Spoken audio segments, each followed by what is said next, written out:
ఈ అధ్యాయమునందు వాళ్ళ అమ్మతోటి చెప్తున్నారు, అమ్మా నీకు నేను సబీజ యోగమును చెప్పెదను. సబీజ యోగం. శ్రీ భగవానువాచ యోగస్య లక్షణం పక్షే సబీజస్య నుపాత్మజే మనోయేనైవ విధినా ప్రసన్నం యాతి సత్పదం.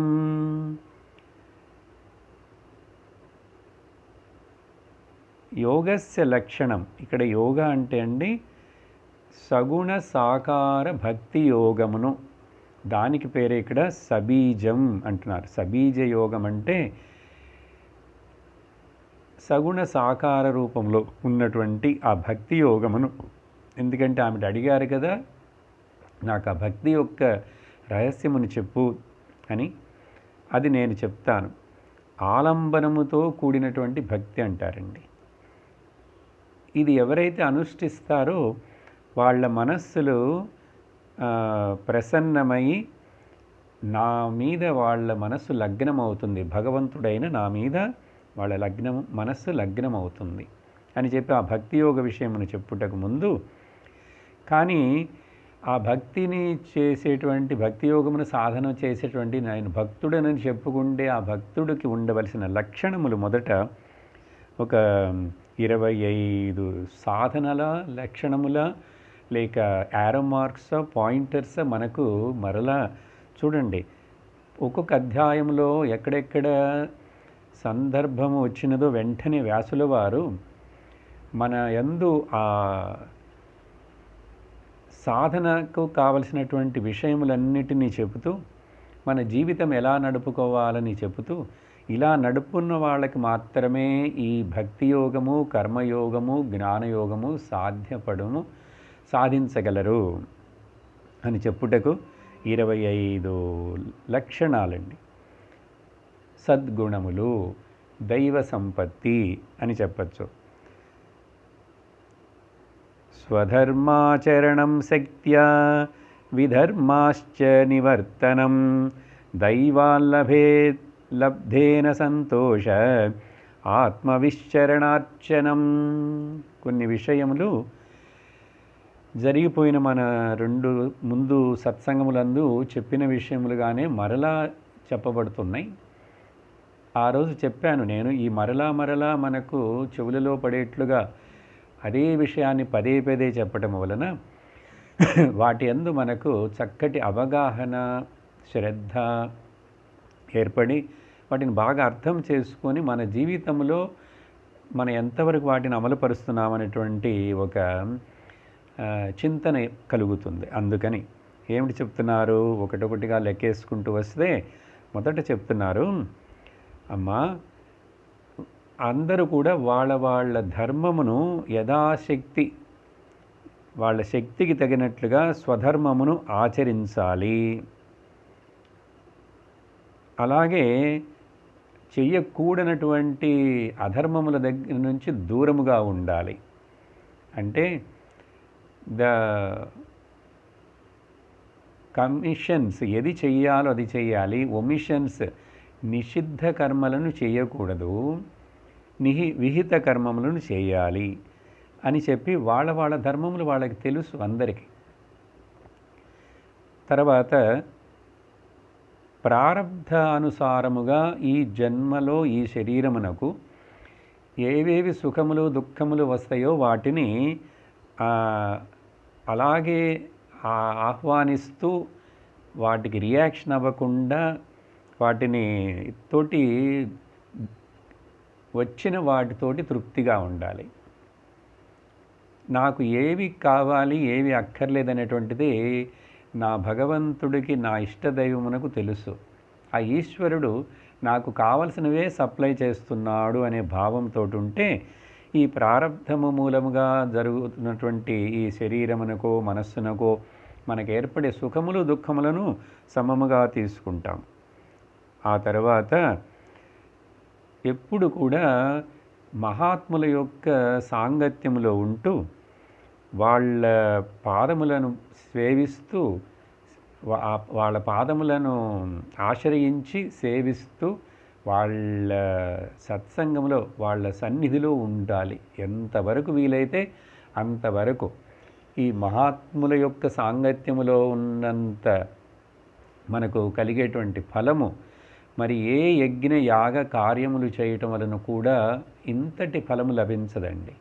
ఈ విషయమును గమనించాలి. భాగవతము మరలా మరలా మరలా చెప్తున్నది, సత్సంగమునందు పాల్గొనుటయే మనుష్యుడికి అత్యంత శ్రేయస్కరమైనటువంటి ఒక విషయం జీవితంలో. తర్వాత ఏ కర్మలైతే భోగాసక్తిని పెంచుతాయో, అన్ని శ్లోకాలు చదవటం లేదండి, అర్థం చెప్పుకుంటూ వెళుతున్నాను.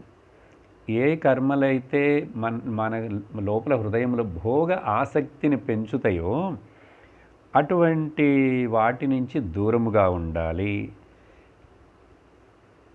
ఏ కర్మలైతే మనకు భక్తి జ్ఞాన వైరాగ్యములనిస్తాయో, అంటే మోక్ష ధర్మములను శ్రవణము చేయాలి అంటున్నారు.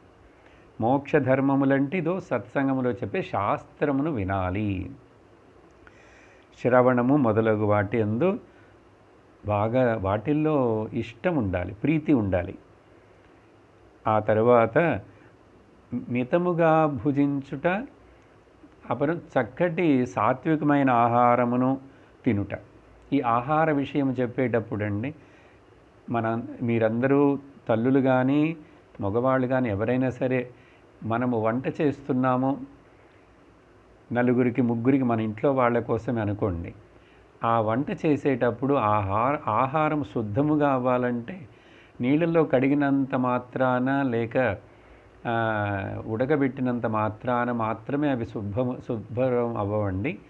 వాటిల్లో ఇంకా కూడా చాలా సూక్ష్మమైనటువంటి కొన్ని గుణాలు, అవి ఎక్కడి నుంచో ఎవరి చేతిలో నుంచో ఎట్లాగో వచ్చినాయా, అవన్నీ వాటిని మనము వండేటప్పుడు మనము భగవంతుడి యొక్క నామము చెబుతూ హరే రామ హరే రామ రామ రామ, మనందరికీ గుర్తుంటుంది, మన బామ్మలు అమ్మమ్మలందరూ వాళ్ళు వంటలు చేసేటప్పుడు ఈ భగవంతుడి నామమును చెబుతూ మడి కట్టుకొని అట్లా చేసేవాళ్ళు.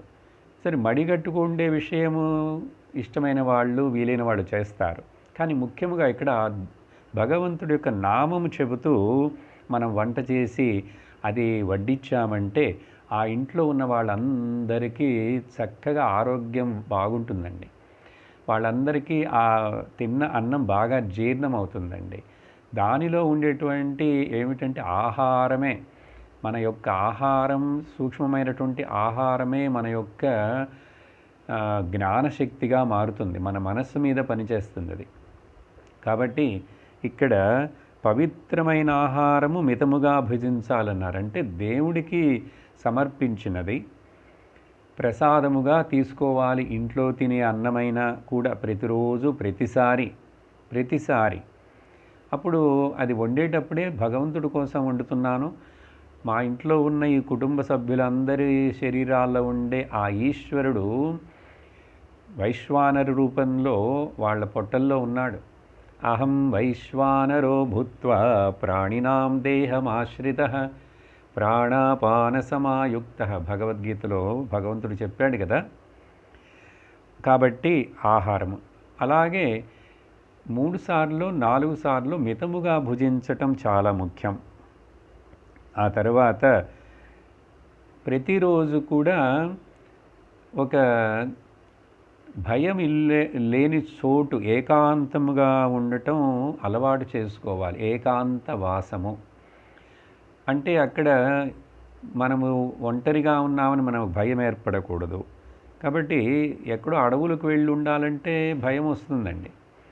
కాబట్టి ఆ రోజులు వేరే, ఇప్పుడు ఈ రోజుల్లో మన ఇంట్లోనే పర్వాలేదు, కానీ ఏకాంతముగా ఆ భగవంతుడిని చింతన చేస్తూ భాగవతమును లేకపోతే చదువుకుంటూ, పురాణములు చదువుకుంటూ, భగవద్గీత చదువుకుంటూ, లేక జపము చేసుకుంటూ, మానసిక జపము చేస్తూ అలా శాంతముగా ఏ భయము లేకుండా ఆ భగవంతుడి యొక్క ఒళ్ళో ఒక పిల్లవాడిలాగా నేను కూర్చున్నాను, నాకు ఏ భయము లేదని. ఒక చిన్న పిల్లవాడు అమ్మ యొక్క ఒడిలో ఉంటే ఎంత నిర్భయముగా ఉంటాడు, నోట్లో వేలేసుకొని చక్కగా ఆనందంగా నిద్రపోతాడు. అలాగే ఆడుకుంటాడు. లేకపోతే మనం ప్రతిరోజు కూడా అలాగా కొంచెం సమయమును రోజు మొత్తం అలా జ్ఞాపకం ఉంచుకొని నడపగలిగితే చాలా ఉత్తమ సాధనం. కాబట్టి కొంచెం సేపు అయినా ఏకాంత స్థానంలో ఉండుట, ఏకాంతంగా ఉండుట అలవాటు చేసుకోవాలి. తర్వాత ఏ ప్రాణులకు కూడా హింసను కలిగించకూడదు. ఇక్కడ 2 శ్లోకములందండి. ఆ 5 నియమములు, 5 యమములు, యమ నియమములను చెప్తున్నారు. ఇవి చూడండి మరలా మరలా చెప్తూనే ఉన్నారు. యోగం అంటే అది కర్మయోగమైనాను, భక్తి యోగమైనాను, జ్ఞానయోగమునకు పోవటానికి ముందు ఈ యమ నియమములు పిల్లర్స్ అండి, స్తంభాలు లాంటివి. కాబట్టి నువ్వు ఏ యోగని చేస్తున్నా కూడా the basic principles, the moral values of the life అంటాం. వీటిని 5 మొత్తం 5 10 అండి. వీటిని కొంచెం మరలా జ్ఞాపకం చేస్తాను. ఎన్నిసార్లు వాటిని గురించి చింతించినాను. ఒక్కొక్క దాని గురించి చాలాసేపు మాట్లాడవచ్చు, కానీ సంక్షిప్తంగా వినండి. సత్యం, అహింస అంటే సత్యమును పలకవలెను, సత్యమును తెలుసుకొనుటకు జీవించవలెను. ఈ పలుకుట ఒక రకమండి, కానీ జీవించుట, పలుకుట అనేటువంటిది కొన్నిసార్లు అసత్యము పలుకవలసి వచ్చును. ఎప్పుడు? నా కోసము కాదు, నా స్వార్థం కోసము కాదు, ఎవరినో రక్షించుటకో, ధర్మమును కాపాడుటకో, సమాజము యొక్క మేలు కొరకో. ఈ కృష్ణుడు భారతమునందు ధర్మరాజు చేత పలికించినట్లుగా అశ్వత్థామ అథః అని చెప్పించి చిన్నగా వినపడకుండా కుంజరః, ఏనుగ, అశ్వత్థామ అనే పేరు ఉన్నటువంటి ఏనుగు, అశ్వత్థామ చచ్చిపోయింది. ఎందుకంటే అశ్వత్థామ చచ్చిపోయినాడంటే ద్రోణాచార్యుడు అస్త్రాలను కింద పెట్టి కూర్చుంటాడు. ఇప్పుడు ఆ ద్రోణాచార్యుడిని యుద్ధం ఆపించాలంటే చూడండి, ఇవన్నీ మరి ధర్మ సూక్ష్మములు. కాబట్టి సత్యం అంటే దానికి ధర్మశాస్త్రములు చాలా వివరమైన శ్లోకాలు ఉన్నాయండి. సత్యం బ్రూయాత్ ప్రియం బ్రూయాత్ న బ్రూయాత్ అప్రియం. సత్యము చెప్పుట కూడా చక్కగా అది ప్రియముగా చెప్పాలి. తరువాత ఎవరికో సత్యము చెప్తే అక్కడ అర్థం చేసుకునే వాళ్ళు లేరు. నేను సత్యము చెప్పుట వలన ఇంకా విపరీతమైనటువంటి నష్టములు వస్తాయి అన్న చోట సత్యము చెప్పకూడదు. అప్పుడు అబద్ధం చెప్పద్దు, సత్యము చెప్పద్దు, సైలెన్స్గా ఉండు. చూడండి, ఇవన్నీ ధర్మ సూక్ష్మ, బాగా అర్థం చేసుకోవాలి. అలాగే ఎవరికో అసత్యము వాడికి నచ్చుతుంది, ఇలా చెబితే అతనికి నచ్చుతుందని చెప్పి వాళ్ళని మెప్పించటం కోసం అసత్యము చెప్పవద్దు.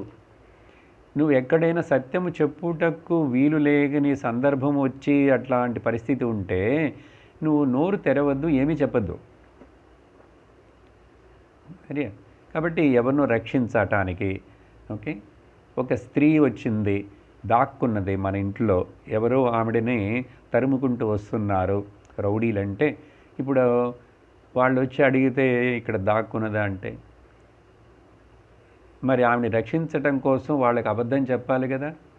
కాబట్టి గోమాతను, స్త్రీని, దేవాలయములను, ధర్మమును, శాస్త్రమును రక్షించుటకు అవసరమైన చోట నువ్వు అబద్ధం చెప్పినా అది నీ స్వార్థం కోసం చెప్పడం లేదు, నువ్వు అది గమనించాలి.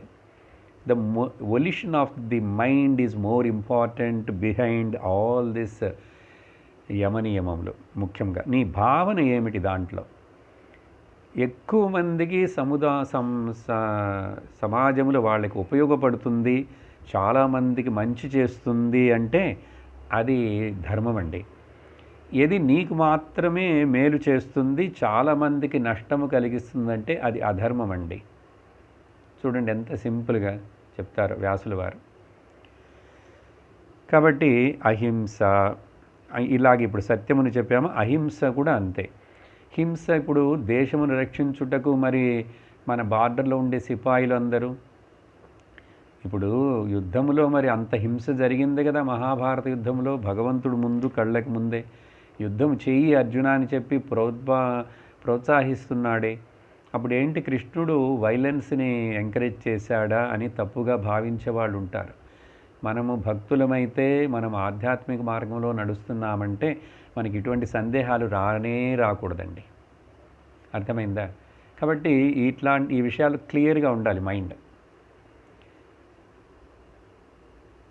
కాబట్టి హింస నీ స్వార్థము కోసం, సెల్ఫిష్నెస్ కోసం ప్రాణులను చంపి తినటం, అవన్నీ చేయకూడదు. అలాగే హింస అంటే మనసా వాచా కర్మణ అండి. ఇవన్నీ కూడా సత్యము కూడా, నేను నోటితోటి సత్యము అసత్యము చెప్పటం లేదు, కానీ మనస్సులో నాకు ఉన్నది, కానీ నేను చెప్పను, వేరే వాళ్ళ చేత చెప్పిస్తాను. ఈ తప్పుడు సాక్ష్యాలు ఉన్నాయండి చూడండి, ఇవన్నీ కూడా. అలాగే హింస కూడా నేను చెయ్యను, కానీ ఎవరి చేతను చేయిస్తాను. ఎవరి చేతను చేయించినాను, నీకు అలాంటి భావన నీ మనసులో ఉన్నాను, నువ్వు చేసినాను, అది హింసనే. కాబట్టి మనసా వాచా కర్మణ 3 విధములుగా కూడా ఈ విషయములను దూరముగా ఉంచాలి. సత్యమును పాలించాలి, అహింసను పాలించాలి, హింస చేయకూడదు. తరువాత అపరిగ్రహం అంటారండి. 3వది ఇతరుల ధనమును అపహరించుటకు, ఇతరుల యొక్క వస్తువుల మీద, ఆస్తిపాస్తుల మీద ఆశపడుట, నీకు చెందని దానిని గురించి ఎక్కువగా గ్రీడినెస్ అండి ఇంగ్లీష్లో. ఓకే, పరిగ్రహం అంటే పొసెసింగ్, తర్వాత అపరిగ్రహం అంటే నాన్ పొసెసింగ్. సో సత్యం, అహింస. 3వది అస్థేయము, పరిగ్రహం కాదు, అస్థేయం అంటారు. అస్థేయం అంటే, స్థేయం అంటే దొంగిలించుట. సో ఈ దొంగిలించకుండా ఉండుట. ఇక్కడ కూడా మరలా చూడండి, అది దీంట్లో కూడా సూక్ష్మం చూసుకోవాలి. ఎవరింట్లో నుంచో వస్తువులు తీసుకుంటాం వాడుకుందామని, కానీ ఆ వస్తువులను మరలా తిరిగి ఇవ్వము, మనకు జ్ఞాపకమున్నా ఇవ్వము. వాళ్ళు మర్చిపోయినారని చెప్పి, మర్చిపోయినారు ఇప్పుడు ఇవ్వకపోతే ఏమవుతుందని చేయకూడదండి. అలా చేస్తే అది దొంగతనముట. అలాగే ఎవరివైనా వస్తువుని మనము వాళ్ళ పర్మిషన్ లేకుండా ఉపయోగించకూడదు. వాళ్ళని అడిగి కొంచెం తీసుకొని మరలా జాగ్రత్తగా ఇచ్చి ధన్యవాదాలు చెప్పాలి, లేకపోతే అది దొంగతనం అవుతుంది. అలాగే మనకు చెందని అతి ఆశతోటి వాటిని మనకు రావాలని వాటి కోసం పోట్లాడటం, తగాదాలు పడటం, కోర్టులకు వెళ్ళడం, ఇవన్నీ చేస్తే అది దొంగిలించటం అవుతుంది. ఇంకా సూక్ష్మముగా చెప్పాలంటే భగవంతుడు గీతలో చెప్పినట్లుగా, నువ్వు తినే అన్నము ప్రతిరోజు నీకు లభిస్తున్నది ఏదైనా కావచ్చు, నీకు నెలకి జీతం డబ్బులు రానివ్వండి, లేకపోతే పండుగ కొత్త బట్టలు కొనుక్కో, ప్రతిరోజు వండి తినే అన్నము కానీ, ఇవి నాకు సమర్పించకుండా, ఈశ్వరుడికి సమర్పించకుండా, దానికి భావన చేయకుండా, అన్నం తినేటప్పుడు చూడండి, బ్రహ్మార్పణం బ్రహ్మవిహి అనే మంత్రం చెప్పమంటాం, లేకపోతే అన్నపూర్ణే సదాపూర్ణే శంకర ప్రాణవల్లభే అని ఇలా ఆ మంత్రం చెప్పి, ఇది భగవంతుడికి అర్పిస్తున్నాను, ఆయన నాకు ఇస్తున్నటువంటి ఇది ప్రసాదము. చూడండి, ప్రసాద భావంతో స్వీకరించినవన్నీ కూడా మన మనస్సుని ప్రసాదపరచుటకు, మన ప్రశాంతతని ఇవ్వుటకు. మనప్రసాదం అంటే శాంతి అండి. భగవద్గీతలు ఈ పదాలన్నీ ఉపయోగించబడినాయి. కాబట్టి అలా చేయకపోతే అది నువ్వు దొంగిలించి దొంగతనం చేసి తింటున్న దొంగవు నువ్వు అంటున్నాడు భగవంతుడు భగవద్గీతలో. ఓకే, సో కాబట్టి స్థేన ఏవ సహ, వాడు దొంగ. ఆ తర్వాత నాన్ పొసెసింగ్, అపరిగ్రహం, ఈ 4వ విషయం. దేహమునకు మన జీవితం నడువుటకు కావలసినంత మినిమం థింగ్స్ మాత్రమే సేకరించటం. చూడండి, మన ఇళ్లల్లో అందరూ, ముఖ్యంగా వింటున్నటువంటి అమ్మలు, ఎన్నెన్ని పాత వస్తువులను అవన్నీ చేర్చి అటకల మీద పెట్టేస్తాం. ఎవరికి ఇవ్వము, మనం ఉపయోగించము. ఇదంతా పొసెసింగ్ అండి. Less luggage more comfort. వాళ్ళు ఊరికినే రాయలేదు రైల్వే వాళ్ళు. జీవితం మొత్తం కూడా మనకు లైట్గా ఉండాలి, మన మనస్సు లైట్గా ఉండాలి. ఆధ్యాత్మిక విషయాలు సాధనలో ఈడుపడాలంటే, పాల్గొనాలంటే మన మనస్సులు ఇవన్నీ చుట్టూ ఉండే ఎక్కువని పోగు చేసుకుంటే అవన్నీ మనసు మీద ప్రభావాన్ని కలిగిస్తాయండి. కాబట్టి నాన్ పొసెసింగ్, గ్రీడీగా ఉండద్దు, పిసినారిగా ఉండద్దు, చేర్చుకుంటూనే ఉంటాం.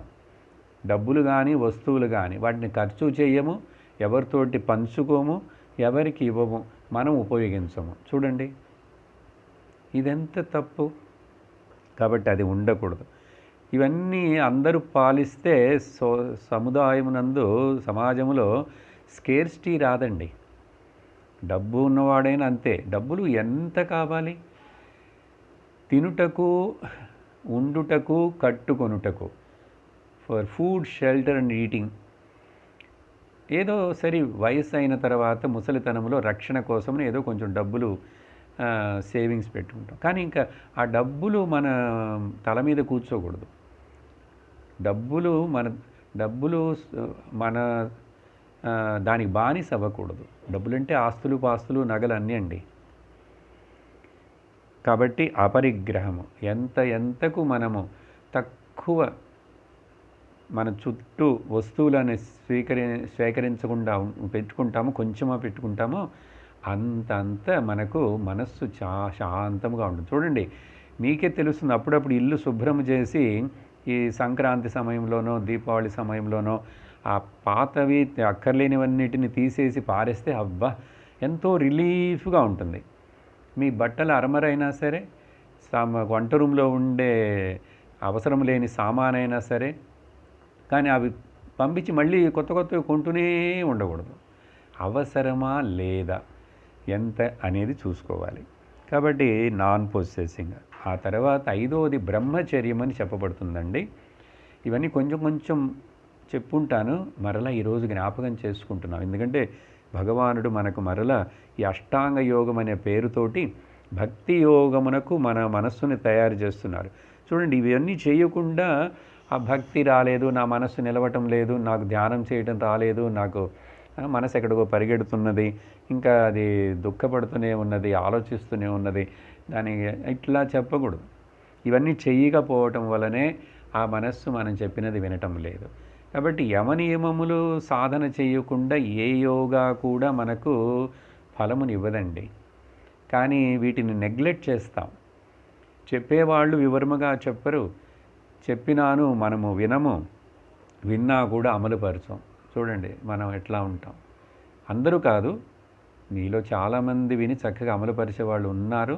అందుకనే వాళ్ళ కోసం, ఇంకా అమలుపరచని వాళ్ళ కోసం చెప్తున్నాం. బ్రహ్మచర్యము అంటే బ్రహ్మమును పొందుట, నేను బ్రహ్మమని తెలుసుకునుటే నా జీవితం యొక్క లక్ష్యము. ఆ తరువాత ఈ స్త్రీ పురుష సంబంధము విషయం చెప్పేటప్పుడు గృహస్థుడిగా ఉన్నవాడు ఏకపత్ని వ్రతుడుగా, ఏకభర్త అట్లా ఉండాలి. మనస్సులో కూడా మరలా వేరే ఏ చింతనలు, భావనలు రాకుండా ఉండాలి. కాబట్టి ఇల్లెజిటిమేట్ ఈ సెక్షువల్ కాంటాక్ట్స్ లేకుండా ఉండుట గృహస్థులకు. ఆ తర్వాత వానప్రస్థులకు ఒక వయసు అయిపోయినది, పిల్లలు పుట్టారు, అన్నీ అయినాయి. ఆ తర్వాత ఇంకా భార్యాభర్తలు ఒక అన్న చెల్లెలులాగా ఉండాలిట, లేక తల్లి కొడుకులాగా ఉండాలిట, శాస్త్రంలో చెప్పబడినది. కాబట్టి ఇంకా ఆ తర్వాత ఒకళ్ళు వాళ్ళ ఆధ్యాత్మిక సాధనకు సహకరించుకుంటూ ఫ్రెండ్స్ అంటే మళ్ళీ వేరే అర్థం వస్తుంది, భక్తులులాగా, సాధువులులాగా అట్లా జీవించాలి. దానికి పేరు వానప్రస్థ ఆశ్రమం అండి. కాబట్టి ఆ తర్వాత మనస్సులో కామోద్రేకాలను కలిగించేటువంటి విధమైన సినిమాలు, సీరియల్సు, మాటలు, నాటకాలు, అటువంటి చోట్లకి వెళ్ళటము, అటువంటి వినటము, ఇవన్నీ ఏమి చెయ్యకూడదు. కంప్లీట్ బంద్. అప్పుడు కానీ ఆధ్యాత్మికం అంటే ఏమిటి, ఎందుకు ఈ మాటలన్నీ ఇన్నిసార్లు చెప్తూనే ఉన్నారు, ఏమిటి మరలా చెప్తే వాళ్ళకి ప్రయోజనం, కాబట్టి బ్రహ్మచర్యం అంటే ఇట్లా 3 లెవెల్లో చదువుకుండే పిల్లలైతే వాళ్ళు కూడా వాళ్ళ దృష్టిని జ్ఞానమును సంపాదించుట యందు, ఆ చదువు యందు వాళ్ళ యొక్క ఆరోగ్యము, క్యారెక్టర్ బిల్డింగ్ కోసం బాగా వాళ్ళు కంట్రోల్లో ఉండాలి. ఇది లేకపోతే ఫ్రీడమ్ అని చెప్పేసి ఇప్పుడు అదే కదా సమాజంలో పెద్ద ప్రాబ్లం. 14 ఏళ్ళు వచ్చేన వాడే ఇంకా తర్వాత వాడు ఎట్లా పోతాడో ఏమవుతాడో. ఇది పాశ్చాత్య దేశాల్లో అటువంటి కల్చర్. అందుకని అక్కడ టీనేజ్లోనే వాళ్ళు జీవితంలో అనుభవించవలసినవన్నిటినీ అనుభవించి తిరగవలసిన చోటల్ని తిరిగి తాగవలసినన్ని తాగి ఆ తర్వాత ఇంకా జీవితంలో ఏమిటంటే ఉంటుంది. అందుకనే వెక్స్ అయిపోతారు. అందుకనే వాళ్ళకి డ్రగ్స్ కావాల్సి వస్తుంది, డైవర్స్లు కావాల్సి వస్తున్నది. ఆ తర్వాత పెళ్లి చేసుకున్నా డైవర్స్ ఒక 5-7 సార్లైనా కూడా భార్యనో భర్తనో మార్చకపోతే నువ్వు you are not a recognisable person in the west అండి. అందుకని మినిమం 5-6 పేర్లను డైవర్స్ ఇచ్చి మళ్ళీ పెళ్లి చేసుకుంటే you are a status person. చూడండి, ఇది వాళ్ళ కల్చర్. కాబట్టి మనకు అలాంటిది కాదు. మన ఋషులు ఏం చెప్తున్నారో చూడండి. కుటుంబ వ్యవస్థగా ఉన్నప్పుడు గృహస్థుడైన తర్వాత భార్యతోటి నువ్వు సుఖముగా ఉండు, అది కూడా నియమములతోటి ఉండు. పిల్లలు కనుట వరకు మాత్రమే అట్లా ఉండు. ఆ తరువాత నీ మార్గం వేరుగా ఉండాలి. ఇలాంటి ఆధ్యాత్మిక పరముగా ఉండాలి. ఆ తరువాత అండి 5 యమములు చెప్పామా. 5 నియమములలో మొదట సంతోషంగా ఉండుట, దొరికిన దానితోటి కంటెంట్మెంట్ని ఎప్పుడూ ఫీల్ అవుతూ ఉండాలి. ఇది చాలు, ఇది ఇచ్చినది నాకు చాలు అట్లా అని చెప్పి సోంబేరిగా ఉంటామా, శ్రమ చేయమా? శ్రమ చేసి ఇంకో కొంచెం డబ్బులు సంపాదించడం తప్పు కాదు. కానీ ఆ సంపాదించిన డబ్బులను ధర్మకార్యములకు, మంచి కార్యములకు ఉపయోగించాలి. కానీ మనమే మన పిల్లలకే ఎంత సేకరించి ఎంత వాళ్ళకి పోగు చేసి ఇస్తాం? ఎందుకంత? వాళ్ళని చదివిచ్చి వాళ్ళకి చదువు కావాల్సినది పెట్టి ఇచ్చామంటే వాళ్ళు పెద్దలే సంపాదించుకుంటారు కదా. కానీ వాళ్ళకు ఒక ఫ్లాట్ కావాలి, వాళ్ళకు ఒక మళ్ళీ గ్రౌండ్ కొని పెట్టాలి, స్థలము. ఇట్లా ఒక చోట ఆ ఊర్లో ఒక ఫ్లాట్, ఒక ఫామ్ హౌస్ ఉండాలి, ఒక గెస్ట్ హౌస్ ఉండాలని ఇంక దీనికి లిమిట్ ఉండదండి. కాబట్టి సంతోషము, సోంబేరిగా ఉండకూడదు. కాబట్టి తపస్సు, శౌచము కూడా మధ్యలో ముందట చెప్పబడిందండి. శుభ్రముగా ఉండుట. Cleanliness is the next to the godliness.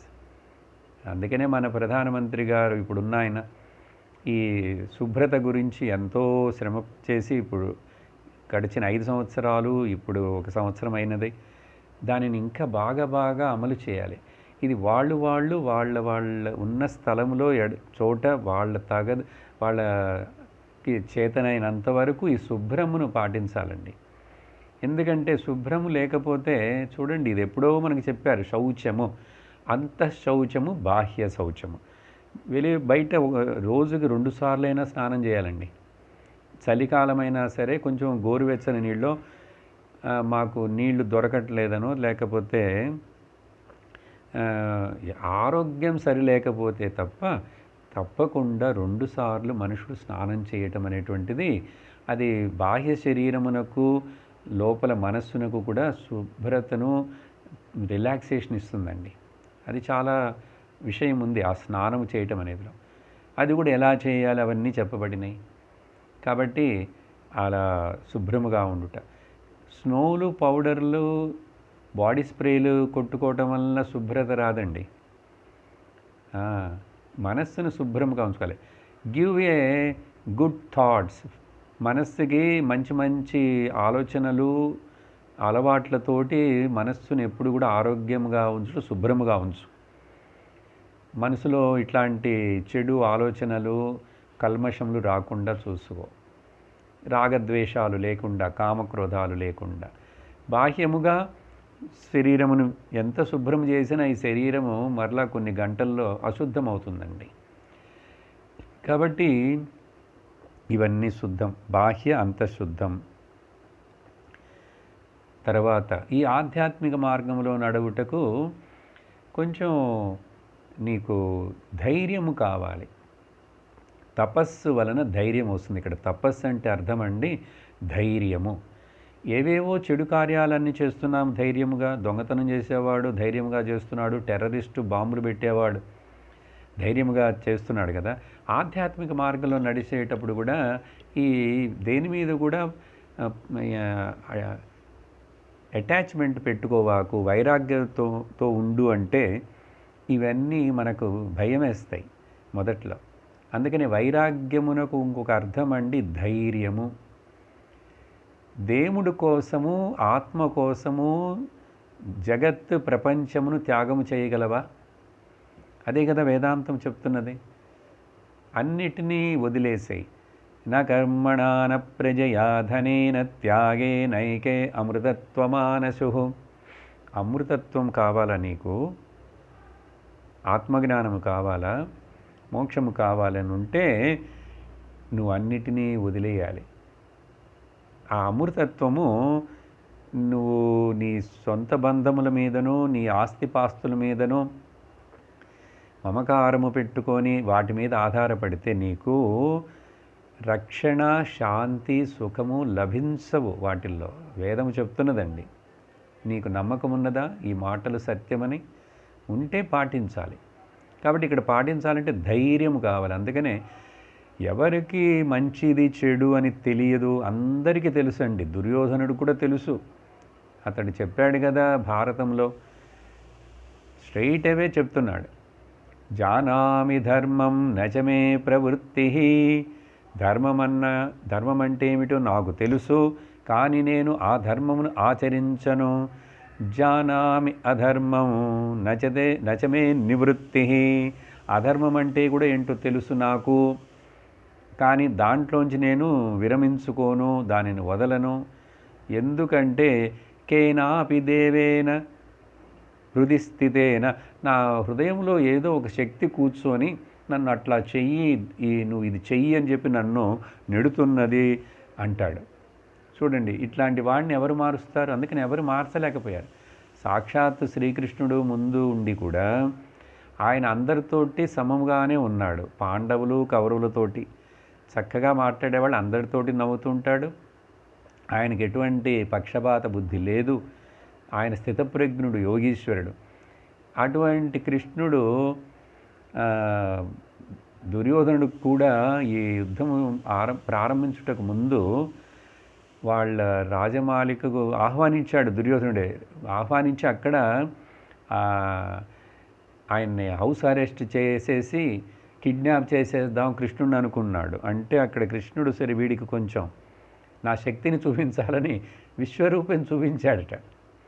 చూపిస్తే దుర్యోధనుడు అంటాడు, ఈ మ్యాజిక్లని నాకు కూడా తెలుసు, మ్యాజిక్ చూపించవాకు అని చెప్పి ఈ నెగేట్స్, ఈ బ్రషెస్ అవుట్ ఆఫ్. చూడండి బుద్ధి. అందుకనే మారలేదు, చచ్చిపోయేంత వరకు మారలేదు. చూసారా, లోకంలో అలాంటి వాళ్ళని మనం ఎంతోమందిని చూస్తుంటాం. ఆ రోజుల్లో ఆ దుర్యోధనుడు ఒక్కడు మాత్రమే కాదు. కాబట్టి క్యారెక్టరే దుర్యోధనుడు అంటే ఒక అంద గుణం.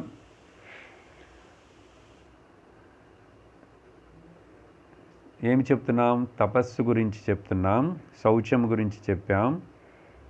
ఆ తర్వాత కాబట్టి మనకు మారాలనేటువంటి కోరిక ఉండాలి, ధైర్యము కావాలి, వైరాగ్యం. తర్వాత మోక్ష శాస్త్రం, స్వాధ్యాయము చెయ్యాలి. పైన చెప్పారు మోక్ష ధర్మములను వినాలి అన్నారు, ఇక్కడ మోక్ష శాస్త్రమును అధ్యయనము చేయాలన్నారు. అంటే మంచి మంచి గ్రంథములను, విష్ణు సహస్రనామం, అట్లీస్ట్ పారాయణములు, లేక ఏవేవైతే మన వలన చదవగలమో అవన్నీ ఇంట్లో రామాయణం, భారత, మహాభాగవతాలు పెట్టుకోవాలండి. సీరియల్స్ చూస్తే వచ్చేది కాదండి. సీరియల్స్లో ఏదో తెలుస్తుంది కానీ మనస్సు అక్కడ ఎక్కువ డైవర్ట్ అయిపోతుంది.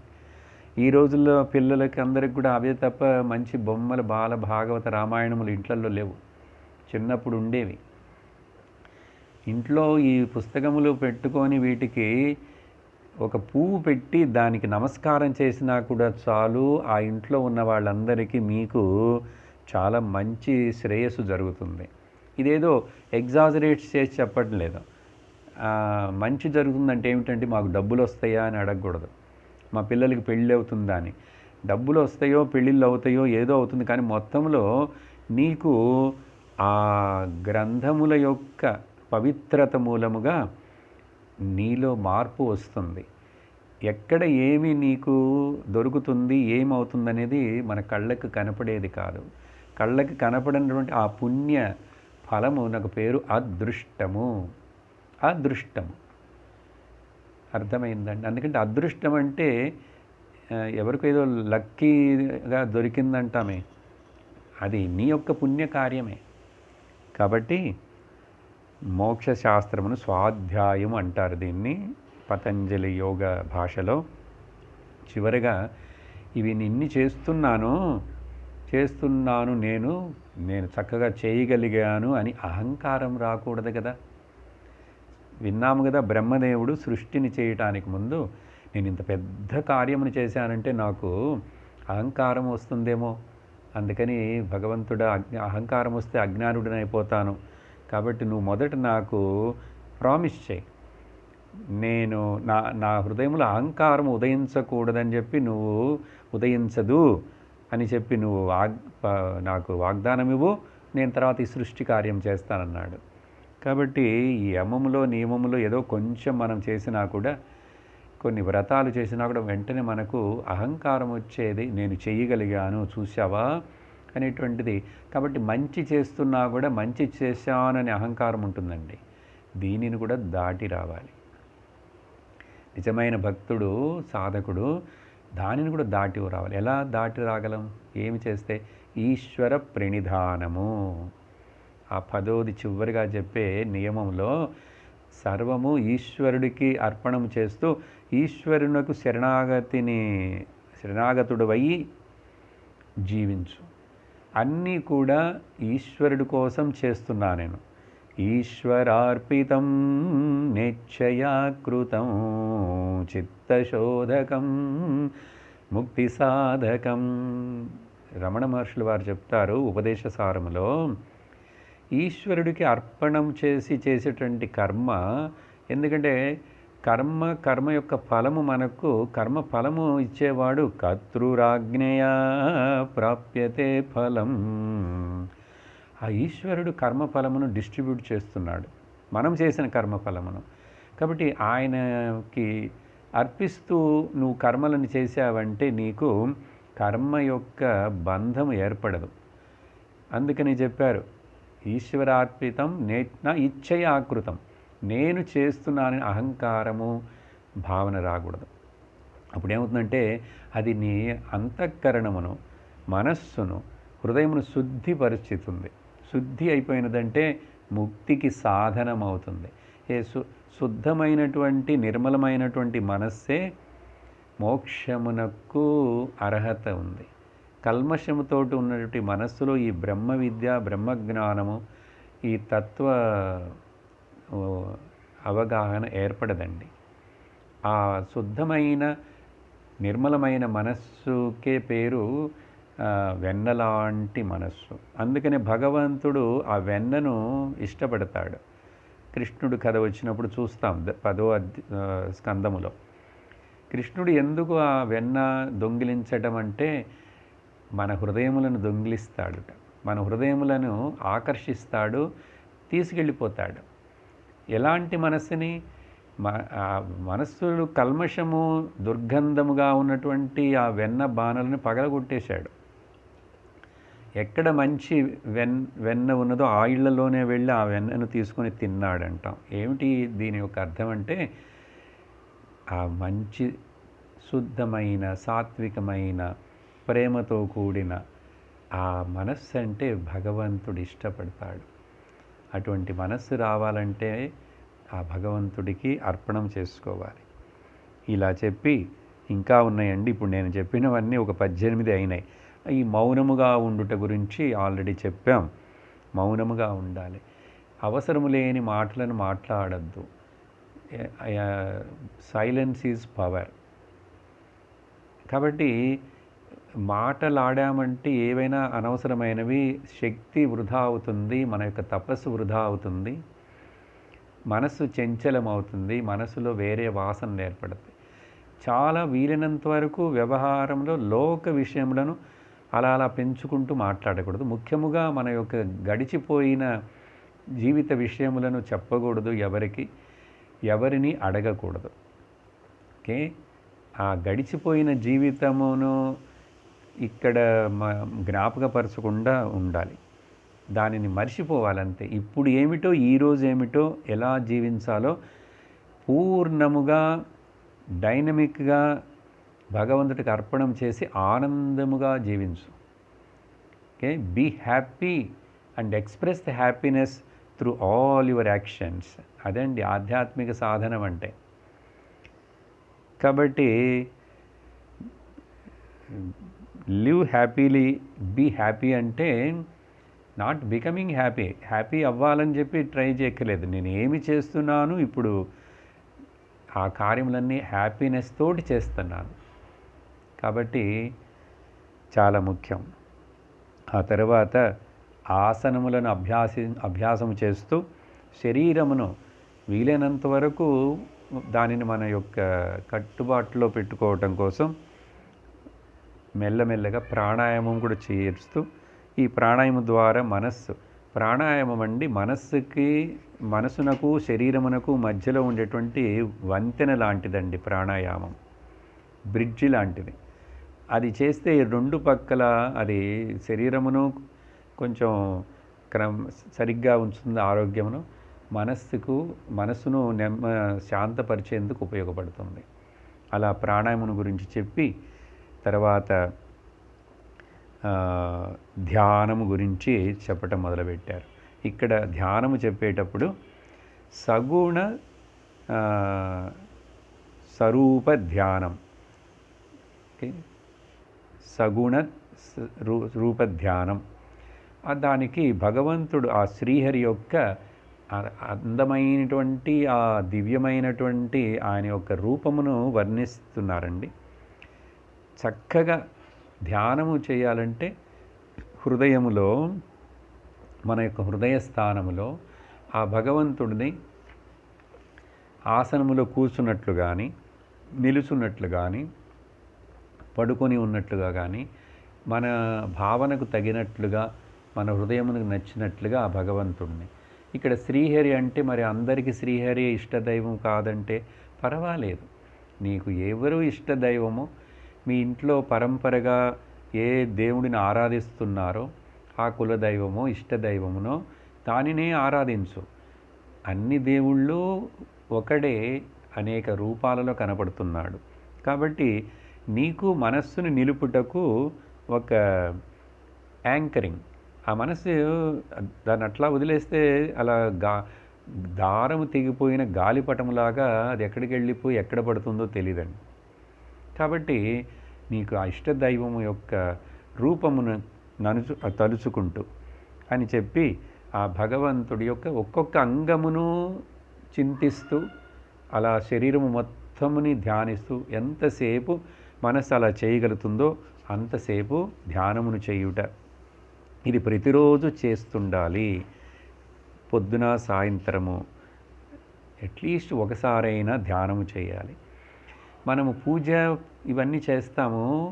పూజలో గంట కొట్టడాలు, కొబ్బరికాయలు కొట్టడాలు, ఆరతి చూపించటము ఇవన్నీ చేస్తాము. కానీ కొంచెం నిశ్శబ్దంగా అన్నీ ముగించిన తర్వాత కూర్చొని ధ్యానం చేస్తాము, జపం చేద్దామనేటువంటిది చాలామందికి తెలియదండి, చెయ్యరు. ఎందుకంటే టైం లేదంటారు. ఇప్పుడు దేవుడినే కింద చక్కటి మందిరం పెట్టి పూజా రూముగా పెట్టుకోవటం లేదండి. ఇళ్ళు చిన్నవైపోయినాయి కొంతమందికి. ఇళ్ళు పెద్ద ఉన్నా కూడా దేవుణ్ణి ఎక్కడో మెట్ల కిందట పెడతారు ఒక రూమ్లో. లేకపోతే దేవుడిని కొంచెం పైకి ఎక్కించి గోడలో ఒక చిన్న అలమర్లాగా కొట్టి చెక్క దాని మీద నిలబెడతాడు. వీడు కూర్చోలేడు, కూర్చొని చేసే టైం లేదు. అలాంటిది పూజ కాదండి. ఇంక పెద్ద వయసు అయిపోయి కూర్చోలేకపోవడం అంటే వేరు. అప్పుడు ఇంక కూర్చోవలసిన అవసరం లేదు. అప్పుడు అంతా కూడా నువ్వు మానసికముగానే చేయొచ్చు. పడుకొని చేయొచ్చు, రోగంతో ఉన్నాను చేయొచ్చు, హాస్పిటల్లో ఉన్నాను చేయొచ్చు, రైల్లో ఉన్నాను చేయొచ్చు. కానీ కొన్ని సంవత్సరములు తప్పకుండా మన ఇంట్లో పిల్లలకు అలాంటి చక్కటి దైవ ఆరాధన ఇంట్లో జరుగుతున్నది.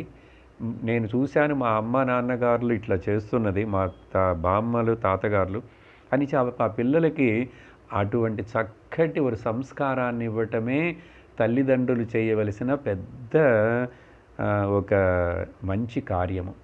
ఇది చెయ్యకుండా వాళ్ళని చదువులని చెప్పి వాళ్ళని ఇతర దేశాలకు వెళ్ళమని, ఎక్కువ డబ్బులు సంపాదించుకోమని ఇవన్నీ చెప్పటం, అవి చెప్పకపోయినా కూడా మనుషుడు చేసుకుంటూ.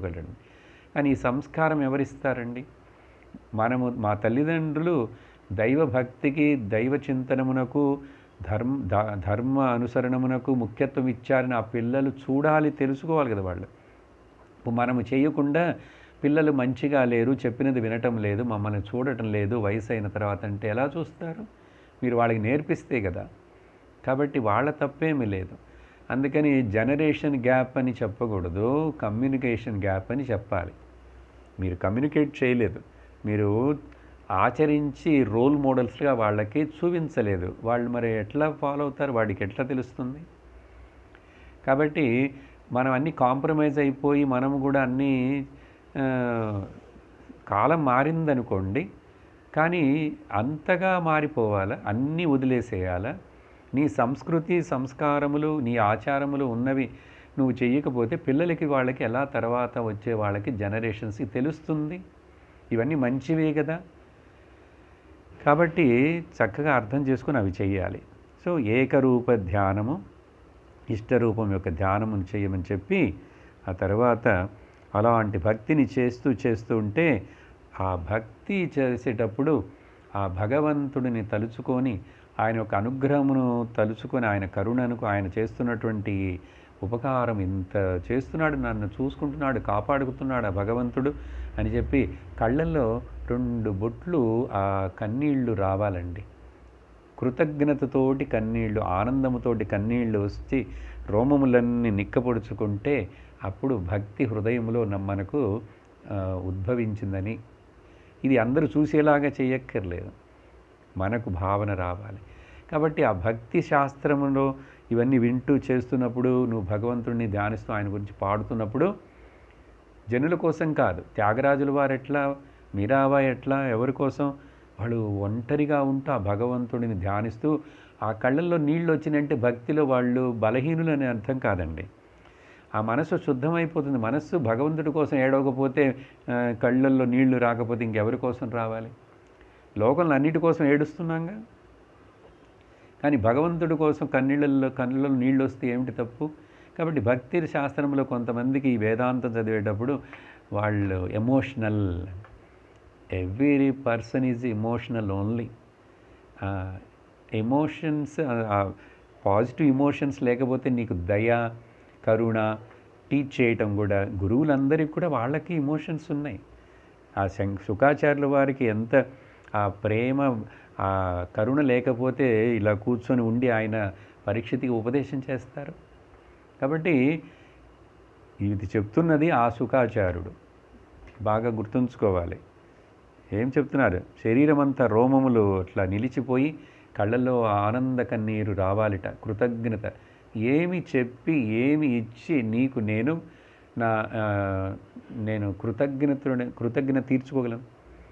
నువ్వు చేసే ఉపకారమునకు నన్ను ఎంత చక్కగా చూసుకుంటున్నావు, నాకు శరీరాన్ని ఇచ్చావు, నాకు ఎండ వాన నీళ్లు నిప్పు అన్నీ ఇచ్చి ఇక్కడ కావలసినవన్నీ సమకూర్చి అన్నీ నన్ను చక్కగా నడిపిస్తున్నావే అని కృతజ్ఞత ఉండక్కర్లేదు?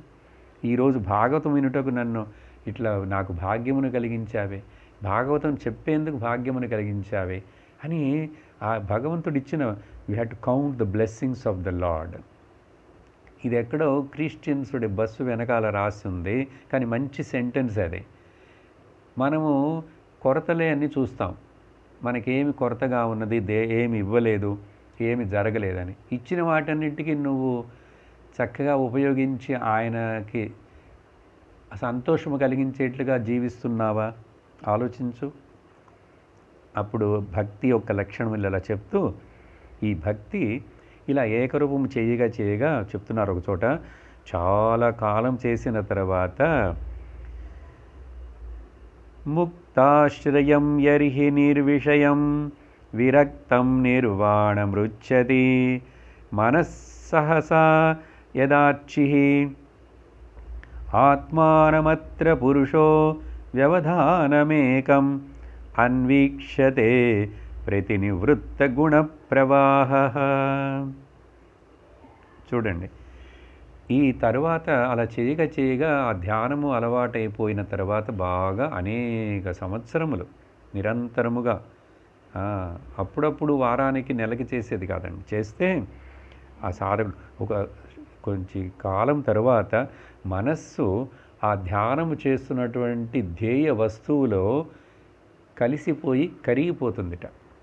కలిసి కరిగిపోయినప్పుడు ఏమవుతుందంటే ధ్యానం చేసేటువంటి నేను, ధ్యాతృ, ధ్యేయం, ధ్యానం, ఈ మూడు భేదములు, దీన్ని త్రిపుటి అంటారండి వేదాంతములో. అవి ఉండవు. The knower, the knowledge and the known ఏవి లేవు. అంటే అప్పుడు అహంకారము, వ్యక్తిత్వము అనే జీవభావం అనే మనస్సు లేదు అక్కడ. అంటే నిద్రపోలేదు. ధ్యానములో కలిగినటువంటి అంత ఒకటే బ్రహ్మముగా, ఒకే వస్తువుగా, చిత్ ఘనముగా భావన ఏర్పడుతుంది.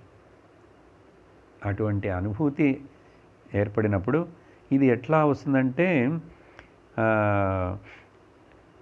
ఇప్పుడు నూనె అయిపోయినటువంటి ఆ దీపం, నూనె లేదు, నూనె లేకపోతే ఏమవుతుంది, దీపం అట్లాగే అణిగిపోతుంది. అలాగా ఈ వైరాగ్యము వలన, ఈ నిష్కామ భక్తి వలన ఇతనికి అప్పుడు జ్ఞానం లోపల ఉదయిస్తున్నది. ఇప్పుడు ఉదయించినప్పుడు మనస్సు ఆ ధ్యేయ వస్తువు అయిన భగవంతుడు రూపం అక్కడ ఉండదు. నేను ఆ రూపము ఒకటైపోయినాము. ఆ రూపమా ఏమిటో ఏముందో లేదు, మొత్తం ఒకే వస్తువు, ఒకే విషయముగా లయించిపోతాను.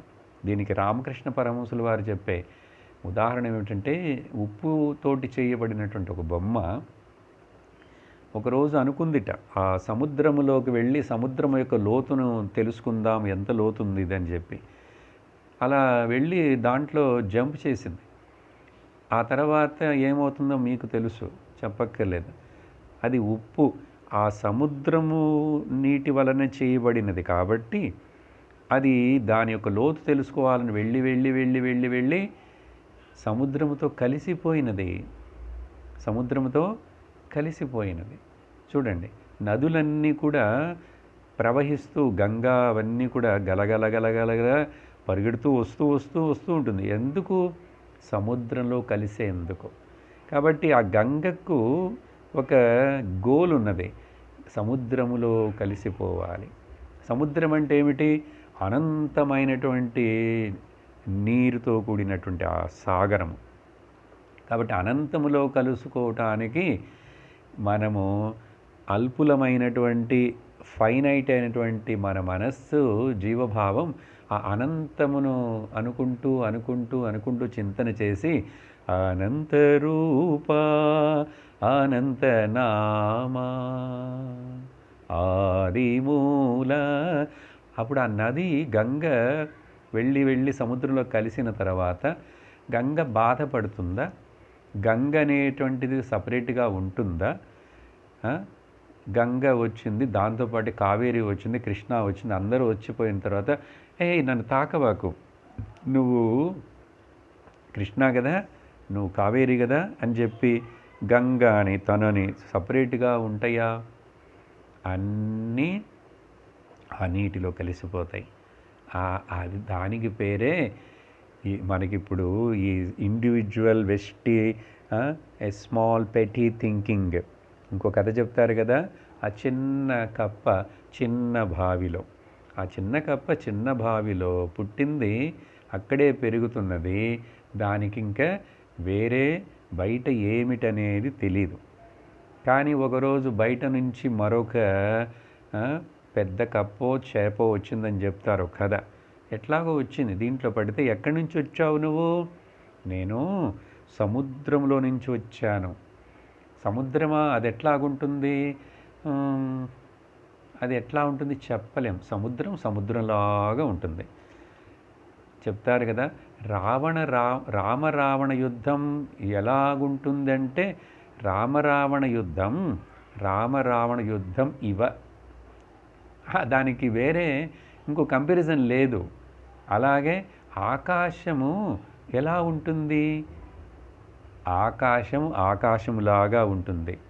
అలాగే బ్రహ్మము గురించి చెప్పగలమా? అనంతమైనటువంటి ఆ పరమాత్ముడి గురించి చెప్పగలమా? వివరించగలమా? వివరించలేం, అనుభవించాలి. కాబట్టి భగవంతుడిని చూడటం కాదండి, భగవంతుడిని గురించి తెలుసుకోవటం. Knowing about the god, not seeing the god and experiencing the god in your own bosom. నీ హృదయంలో నువ్వు ఆ అనంతమనేటువంటి విషయమును ధ్యానము మూలముగా, ఈ సాధనల మూలముగా అనుభవించాలి. అనుభవించాలంటే నేను అనంతుడినని తెలుసుకోవటమే అనుభవించటం అంటే. ఇంద్రియ అనుభవం లాంటి అనుభవం కాదండి. కాబట్టే నేను ఈ ఉదాహరణ చెప్పింది, నది, గంగ. ఆ తర్వాత ఇంకేముంది? ఇండివిజువాలిటీ లేదు. అప్పుడు అనంతముగా ఉంటే ఎంత ఆనందముగా ఉంటుంది. నేను అంత నీళ్లతోటి ఒకటైపోయినాను. అలాగ మనము మన అహంకారము, మమకారములను వదిలి ఆ పరమాత్ముడే ఉన్నది ఒకటే అని చెప్పి ఆ పరమాత్మ భావములో, అనంత భావములో మునిగిపోవాలి. అలా చెప్పి ఇది జ్ఞాని యొక్క లక్షణము. ఇప్పుడు ఇటువంటి భక్తుడు జ్ఞాని అయిపోయినాడు. ఎందుకంటే ఏకరూపంలో నుంచి అరూపమునికి వచ్చేసాడు. ఆ అరూపమునికి రావటానికి ముందు సహజముగా అనేక రూప ధ్యానం అని చెప్తాం. అనేక రూపం అంటే అది ముందు చెప్పినటువంటి ఆ సాధనల్లో చెప్పబడింది ఇండైరెక్ట్గా. ఏమిటి? అన్ని ప్రాణులను సమముగా చూస్తాను, అందరిని ప్రేమగా చూస్తాను, చెట్లను, పుట్లను, రాళ్లను, కొండలను, జీవులను అందరిని. అంటే అర్థం ఏమిటప్పుడు? అన్నిటి యందు ఆ పరమాత్ముడే ప్రకాశిస్తున్నాడు. సత్రూపమాము, చిత్రూపమాము. చిత్త వ్యక్తం అవ్వలేదు, చైతన్యం లేకపోయినా కూడా జడ పదార్థములందు కూడా సత్రూపముగా ఉన్నాడు. సో ఇటువంటి చక్కటి ఒక గ్రాండ్ విజన్, దృష్టికోణం వచ్చిందంటే అప్పుడు ఏమైంది? ఇతడు ఇక్కడ ఈ ఒక శ్లోకమునందండి, ఇతను ఇప్పుడు ఏకరూపము నుంచి బహురూపము దాటి అరూపమునికి వచ్చాడు. అరూపము వచ్చాడంటే అక్కడ ఏమి లేదా అని కాదు, ఉన్నది ఒకటే అని తెలుసుకున్నాడు. చూడండి, అద్వైత ఏక భావనను ప్రతిపాదిస్తున్నారు ఇక్కడ శ్లోకంలో. అందుకని అవిద్య తొలగిపోయినది ఇప్పుడు. కాబట్టి సుఖ దుఃఖములన్నీ పోయినాయి. సుఖము దుఃఖము లేనటువంటి అతీతమైన బ్రహ్మ వస్తువును నేనని తెలుసుకున్నాడు. అదే అంతటా ఉన్నదని తెలుసుకున్నాడు. కాబట్టి భోక్త అనేది ఇక్కడ ఎవరు లేరు, అహంకారం అనేది లేదు. ఇదంతా ఆ భావనంతా మనస్సులో కల్పించబడినటువంటి ఒక అజ్ఞానమే. ఇదంతా మిథ్య అని కూడా తెలుసుకున్నాడు. ఉపాధుల మూలముగా కనిపించే అంటే ఏమిటండి ఇప్పుడు అర్థం? ఈ శ్లోకము, నేను శ్లోకం చదవలేదు, అర్థం చెప్తున్నాను. బ్రహ్మ సత్యం, జగత్ మిథ్య అని తెలుసుకున్నాడు. జగత్ మిథ్య అంటే ఏమిటి? నామరూపములన్నీ మారుతూనే ఉంటాయి కాబట్టి, అవి శాశ్వతము కాదు కాబట్టి, ఆ నామరూపములు దేని మీద కనపడుతున్నాయో ఆ అధిష్టానము బ్రహ్మము, అది నేనే అని తెలుసుకున్నాడు. చూడండి, ఎక్కడ యోగ అష్టాంగ యోగము ప్రారంభించి భక్తిలోకి తీసుకొచ్చి, ఆ భక్తిలో నుంచి ఏకరూపము నుంచి బహురూపము నుంచి అరూపమును తీసుకొచ్చి, కాబట్టి ఈ అరూప భక్తి అంటే ఏమిటంటే శుద్ధ జ్ఞాన భక్తి, జ్ఞానీ భక్తి, జ్ఞానభక్తి. ఇది వస్తే కానీ మనుషుడికి పూర్ణత్వం రాదండి. భక్తి జ్ఞానము రెండు కలిసిపోయినాయి ఇక్కడ. కలిసిపోయి పూర్ణ జ్ఞానం రూపంలో చిత్ ఘనముగా జ్ఞాన స్వరూపముగా నిలుస్తున్నది. ఇట్లాంటి ఈ జ్ఞాని తరువాత లోకములో మరి ఇంకా కొద్ది రోజులు జీవిస్తాడు. శరీరం ఉంది కదా, ప్రారంధము ఉన్నంత వరకు ఎలా ఉంటాడంటే సాధారణముగానే ఉంటాడు. ఎవరికి కనుక్కోలేరు, తెలుసుకోలేరు. ఏ పెద్ద విశేషణములతోటి ఉండక్కర్లేదు. మనకు సహజముగా జ్ఞాని అంటే, మహాత్ముడు అంటే విశేషణాలన్నీ జ్ఞాపకం వస్తాయి. ఆ గడ్డాలు మీసాలు పెంచుకుంటే కానీ జ్ఞాని కాడు, గుహలో కొండల్లో అడవుల్లో తిరిగితే కానీ జ్ఞాని కాడు, మాట్లాడకుండా ఉన్నవాడే జ్ఞాని. అందరూ రమణ మహర్షిలాగా మాట్లాడకుండా అలా ఎక్కడా చెప్పలేదు. కొంతమంది మాట్లాడతారు, కొంతమంది మాట్లాడరు. కొంతమంది ఎలా ఉన్నాను సరి జ్ఞానిని కనుక్కోవటం, జ్ఞాని అని మనకు తెలియాలంటే మనకు దానికి అర్హత ఉండాలండి. ఆ అర్హత రావడానికి చాలా సంవత్సరాలు పడుతుంది, శాస్త్రము వినగా. లేకపోతే గురువులను, మహాత్ములను, జ్ఞానులను అర్థము చేసుకొనుటకు, వాళ్ళు జ్ఞానులను కనుక్కొనుటకు నీకు కొంచెం గ్రే మ్యాటర్లో కొంచెం స్టఫ్ ఉండాలి. అంత తేలిక కాదు. మనము బయట మామూలుగా ఉండేటువంటి బాహ్య చిహ్నాలు, గుణాలను బట్టి, ఆయన రైల్వే మార్క్స్ పెట్టుకున్నాడా, ఎలక్ట్రిక్ పోస్ట్ పెట్టుకున్నాడా, లేకపోతే .com పెట్టుకున్నాడా, ఇలాంటి బాహ్య చిహ్నాలు చూస్తాం.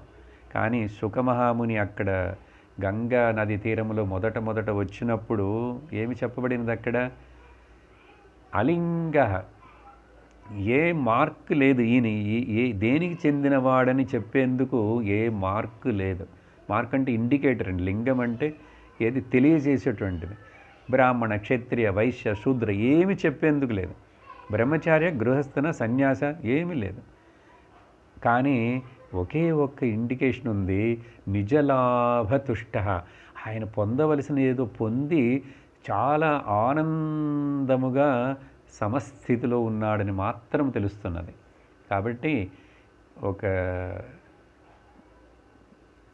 ఆచార్యుడు, గురువు, లోకములో మనుషుడు ఎవరైనా జ్ఞానియా కాదా, మహాత్ముడా అంటే మనం అట్లా మెజర్ చేయక్కర్లేదు. మనకు వాళ్ళు చెప్పేది వింటున్నప్పుడు, లేక వాళ్ళ సాన్నిధ్యంలో వెళ్ళి ఉరిగిని కూర్చున్నప్పుడు, వాళ్ళ దృష్టి, వాళ్ళ ముఖమును చూసినప్పుడు మన మనస్సులో ప్రశాంతత ఏర్పడినది అంటే అర్థం వాళ్ళు మనకు మార్గదర్శనం చేస్తారు. అంతే. మన మనస్సులో ప్రశాంతత ఏర్పడాలి. అక్కడికి వెళ్ళామంటేనే నెమ్మదిగా ఉంటుంది. వాళ్ళని చూస్తేనే ఆ శాంతి సమృద్ధం అమృతం. అలా వాళ్ళు కనపడటం మాత్రమే కాదు, యాక్షన్ చేసి ఉంటే నా హృదయంలో ఏదో ఒక స్పందనం, ఒక రకమైనటువంటి మంచి భావన, శాంతి, ప్రశాంతి నాకు అనుభవపడుతున్నదంటే good, you are in a right place. కాబట్టి వింటుండు. అటువంటి ఆచార్యుడు, గురువు, మహాత్ముడితోటి వాళ్ళు చెప్పే విషయాలను విను. అలా చెప్తూ ఈ జ్ఞానికి ఇంకా లోకంలో శరీరం ఉన్నదా లేదా దీని గురించి పెద్దగా బాధపడటం, కష్టపడటము లేకుండా ఒక ఉదాహరణ చెప్తున్నారండి. ఎలాగైతే ఈ మధుపానము తాగినవాడు వాడి శరీరం మీద వస్త్రం ఉన్నదా లేదా అని కూడా తెలియకుండా సంచరిస్తుంటాడో, ఈ జ్ఞానులు కూడా అంతేనండి. అనేక కథలు చూస్తాం మనం ఈ భాగవతంలోనే, వేరే చోట కానీ. చూడండి, వాళ్ళు యదు మహారాజుకి అవధూత దత్తాత్రేయ స్వామిని అలాగే యదృచ్ఛగా చూశాడు. ఆయన ఆనందంగా ఉన్నాడు. రాజాకి ఆశ్చర్యమైపోయింది. మీ ఆనందమునకు కారణం ఏమిటి? నీకు రాజ్యము లేదు, ఇల్లు లేదు, ఒక చోటు లేదు, ఒంటి మీద దుస్తులు బట్టలు కూడా సరిగ్గా లేవు, ఎట్లా నువ్వు ఇంత ఆనందంగా ఉండగలుగున్నారు మీరని అడిగాడు.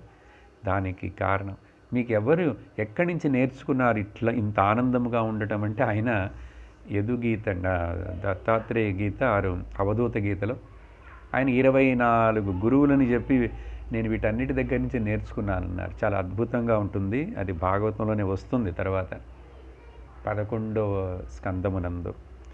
కాబట్టి ఈ ఎగ్జాంపుల్ని చెప్పి, సో జ్ఞాని ఆ తర్వాత ఆయన నడుస్తున్నా, కూర్చున్నా, వింటున్నా, తింటున్నా, ఏది చేస్తున్నా ప్రారబ్ధవశముగా ఏమేమి జరుగుతున్నాయో వాటన్నిటిని అట్లా సాక్షిభావంతో చూస్తుంటాడే కానీ, యాక్ట్ చేస్తున్నట్టు కనపడతాడే కానీ రియాక్ట్ అవ్వడు. దానివలన ఆయన సంస్కారములను, వాసనలను ఆయనలో కలిగించుకోడు. ఈ విషయమునే భగవద్గీత యందు 2వ అధ్యాయములో చివరిలో వస్తున్నప్పుడు 54వ శ్లోకంలో అర్జునుడు అడుగుతున్నాడు. ఇటువంటి జ్ఞాని గురించి, జ్ఞానము గురించి వివరించి చెప్పిన తర్వాత ఆ 2వ అధ్యాయమునందు అర్జునుడికి సందేహం, అటువంటి జ్ఞాని ఎలా నడుస్తాడు, ఆయన కనుక్కోవటం ఎట్లా, ఎలా ప్రవర్తిస్తాడు, ఎలా తింటాడు, ఎలా ఉంటాడు, ఎలా నడుస్తాడంటే అడిగాడు. స్థిత ప్రజ్ఞస్య కా భాష సమాధిస్తస్య కేశవ కిం ప్రభాషేత కిం ఆసీత కిం వ్రజేత, ఇలా 6-7 ప్రశ్నలు వేశాడు. అప్పుడు భగవంతుడు దానికి చక్కటి సమాధానం చెప్పాడు. 2వ అధ్యాయములో మనస్సులో మనపాఠం చేసుకొని బైహార్ట్ చేసి కంఠపాఠం చేసుకోవాల్సిన శ్లోకాలు ప్రజహాతి యదా కామానని మొదలుపెట్టి చివరిదాకా ఆ జ్ఞాని గురించి, జ్ఞానం గురించి చెప్పారు. ఆ తరువాత ఇక్కడండి ఇప్పుడు ఇలా ప్రారబ్ధమును అనుభవిస్తున్నటువంటి జీవన్ముక్తుడైపోయినాడు. ఇప్పుడు చూడండి, వచ్చేసాం అక్కడ కర్మయోగం, అష్టాంగ యోగము, భక్తి యోగంలో నుంచి జ్ఞానమునకు వచ్చేసి జీవన్ముక్తి. ఇలా జీవన్ముక్తి అయిన వాడు ఆయన మనసులో ఎటువంటి భావన ఏముంటుందంటే, ఈ దేహము పోయిన తర్వాత మరలా దేహమును పొందడు. సో విదేహముక్తి కూడా వస్తుంది. అసలు ఇప్పుడు ఈ దేహము ఉన్నది, ఈ కనపడే ఈ దేహము ప్రపంచమంతా కూడా జ్ఞాని దృష్టిలో ఏమిటో తెలుసా, ఒక స్వప్నమునందు కలలో చూసినటువంటి వస్తువులాగా. చూడండి ఎంత చక్కటి విషయం చెప్తున్నారు, అర్థం చేసుకోవాలి. ఇది కళని చూస్తాము, కళని వదిలేస్తున్నాము. ఇప్పుడు మెలకువను చూస్తున్నావు, మెలకువను కూడా కళలాగా చూడాలి, కళలాగా భావించితే కానీ నువ్వు ఈ అజ్ఞాన మిథ్యా రూపమైనటువంటి ఈ జగత్తు మాయా యొక్క క్లచెస్లో నుంచి నువ్వు బంధము నుండి విడిపించుకోలేవు. దీన్ని అట్లా చూడాలి. ఇది ఉన్నది, కళలాగా ఉన్నది. కాబట్టి కళలో ఉన్నవి సత్యము కాదు కదా. కాబట్టి మెలకు అనే కలవులో ఉన్నవి కూడా సత్యము కాదు.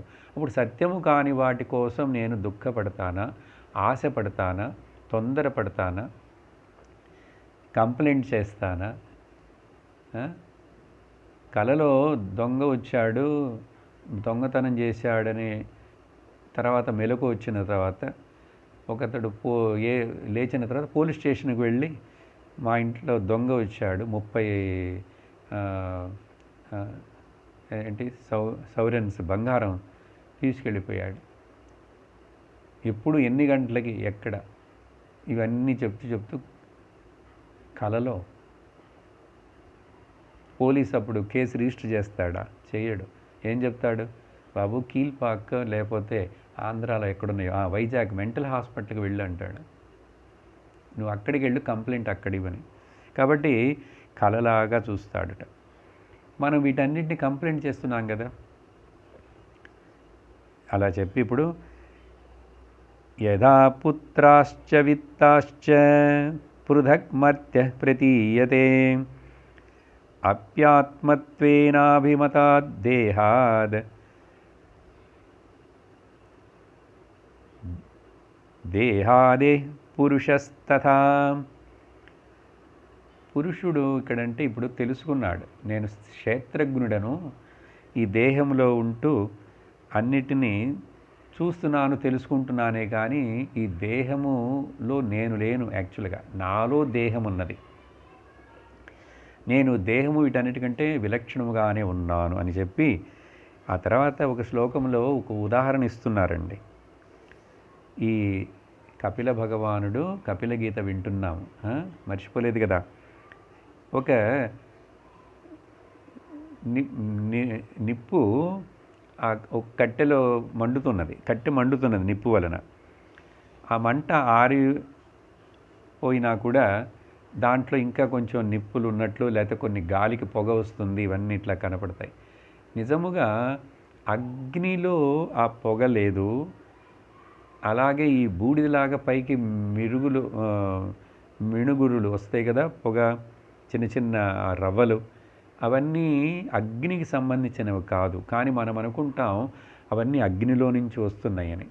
అవన్నీ బయట ఉన్నటువంటి ఈ భూమి ఒక తత్వములు అవి. ఆ కట్టెలో ఉన్నటువంటిది బూడిద, అగ్నిలో లేవు అవి. చూసారా? కాబట్టి వాస్తవములో అగ్నిలో ఈ లక్షణములు ఏవీ లేవు.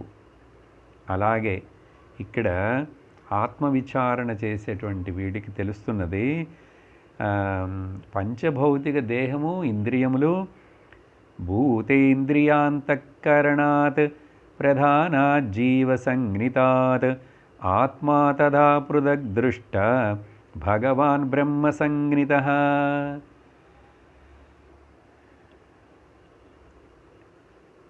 ఇతనికి తెలిసిపోయినది వివేకం వలన ఏంటి?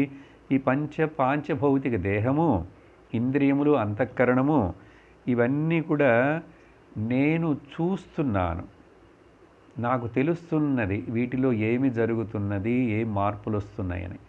కాబట్టి చూసేవాడిని నేను చూడబడేదానికంటే భిన్నముగా ఉన్నాను కదా ఎప్పుడు. The seer is always different from the scene. కాబట్టి ఈ చూడబడే నన్ను, దీనిని బ్రహ్మమని పిలుస్తారు. దీనినే భగవానుడు, పరమాత్ముడు అంటారు. ఈ పరమాత్ముడు బ్రహ్మమైన నేను, ప్రకృతి, నేను చూస్తున్నటువంటి నా శక్తి వలన కనపడుతున్న ఈ మాయా ప్రపంచము కంటే నేను భిన్నముగా ఒక మెట్టు పైన ఎక్కి చూస్తున్నాను నేను చెప్పి, ఆ తర్వాత ఒక చక్కటి శ్లోకం అండి. సర్వభూతేషు చాత్మానం సర్వభూతాని చాత్మని ఈక్షతానన్యభావేన భూతేష్వివ తదాత్మతాం. ఇది చాలా ముఖ్యమైన శ్లోకం. అనేక చోట్ల ఉపనిషత్తుల్లో, భగవద్గీతలో చెప్పబడినటువంటి శ్లోకం. జ్ఞానం యొక్క ద ఫైనల్ స్టేజ్, జ్ఞానం వచ్చినది అంటే ఆ జ్ఞాని ఎట్లా ఉంటాడంటే, ఏమి భావన ఆయనకి, ఆయన దృష్టిలో, ఆయన మనస్సులో అంటే, అన్ని జీవరాశుల యందు ఆ ఆత్మనే ఉన్నది. ఆ ఆత్మ అయిన నాయందే అన్ని జీవరాశులు ఉన్నాయి. చూసారా? సర్వభూతేషు చ ఆత్మానం అంటే సర్వభూతాని చ ఆత్మని, అన్నిటి యందు ఆత్మ, ఆత్మయందు అన్నీ ఉన్నాయి అట్లా అని చెప్పి ఈక్షేత. అప్పుడు ఆత్మ తప్ప మరేమీ లేదు. అనన్యభావేన ఈక్షేత. వేరే ఇంకొక వస్తువు ఏది కూడా లేదు. కాబట్టి నేను సాధన చేస్తున్నాను, నాకు తెలిసింది నేను బ్రహ్మమును, వాళ్ళందరూ వేరే, వాళ్ళు మంచివాళ్ళు కాదు, ఇలా లేదండి. ఈ జ్ఞాని దృష్టిలో అజ్ఞానులు అనేవారు వాళ్ళు ఎవ్వరు ఉండరు. అందరినీ తను బ్రహ్మస్వరూపముగా, ఆత్మరూపముగా చూస్తాడు. కళ్ళతో కాదండి, అంతర్దృష్టితోటి తెలుసుకున్నాడు కాబట్టి. అందుకని అందరినీ సమముగా చూడగలడు. అలాగా. సో భూతేష్వివ తదాత్మానం, అన్నీ తన యందున్నట్లుగా ఆత్మరూపముగా సకల అన్నిటిలో ఏవేవైతే ఉన్నాయో, ఏవేవైతే తెలుస్తున్నాయో సర్వము కూడా ఆత్మనే ఇట్లా అనేకముగా కనపడుతున్నది. దీనికి 1, 2 వేరే రిఫరెన్స్ కోట్ చేస్తాను. ఎందుకంటే ఈశావాసి ఉపనిషత్, భగవద్గీత చాలా ముఖ్యమైన విషయం అండి. మనకు ఈ భావన రావాలి. ఆ భగవంతుడి కృప వలన, మన యొక్క సాధన ఫలము వలన, పురుష ప్రయత్నము వలన మన దృష్టిలో మనకి ఈ దృష్టి రావాలి. సర్వత్ర సమదర్శనం దృష్టి రావాలి. అప్పుడు భేదములు, ద్వేషములు, రాగములు, పోట్లాటలు, ఈర్ష్యలు ఉంటాయా, అసూయలు ఏమిటంటే, ఒకటి మొదట ఈశావాస్యోపనిషత్తులో యస్తు సర్వాణి భూతాని ఆత్మన్యేవానుపశ్యతి తత్ర కో మోహకః శోకః ఏకత్వమనుపశ్యతః. భగవద్గీతలో కైవల్యోపనిషత్తు అనేక చోట్ల, కైవల్యోపనిషత్తులో సర్వభూతస్థితమాత్మానం సర్వభూతాని చాత్మని, చూడండి అదే మాటలు.